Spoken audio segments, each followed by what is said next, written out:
Allez-y.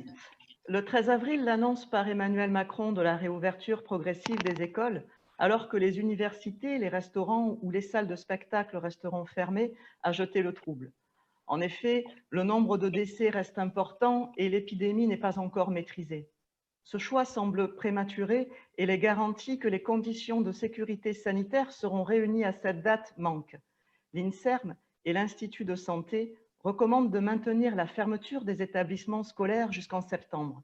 On se demande comment il sera possible de faire respecter des gestes barrières à des enfants dans des établissements scolaires où la promixité est partout, et comment les professeurs et le personnel vont être protégés.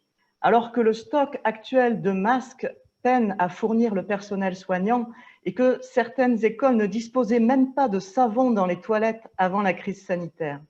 Bien évidemment, nous sommes conscients des inégalités criantes que le confinement exacerbe, le logement, la fracture numérique, le décrochage scolaire et pour certains, les violences familiales.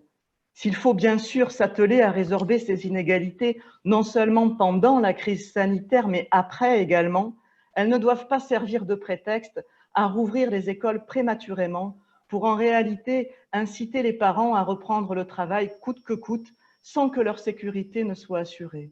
Nous aspirons tous à sortir du confinement, mais celui-ci doit être planifié et il doit garantir la sécurité sanitaire de la population, car l'impréparation pourrait engendrer une deuxième vague épidémique. Vous-même, conscient de la complexité de la situation, vous consultez en ce moment les représentants des parents d'élèves, des enseignants et le CNVL.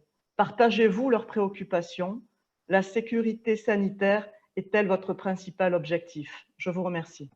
Merci. Moi, je réponds à Mme Rossigny et à Mme Faucillon qui avaient posé des questions, et je n'y étais pas encore. En deux mots, bon, pour les questions de Mme Rossigny, la députée Rossigny, quand il n'y a pas encore une fois, s'il n'y a pas de savon, s'il n'y a pas de liquide hydroalcoolique, on n'ouvre pas. Donc le protocole sanitaire sera strictement observé.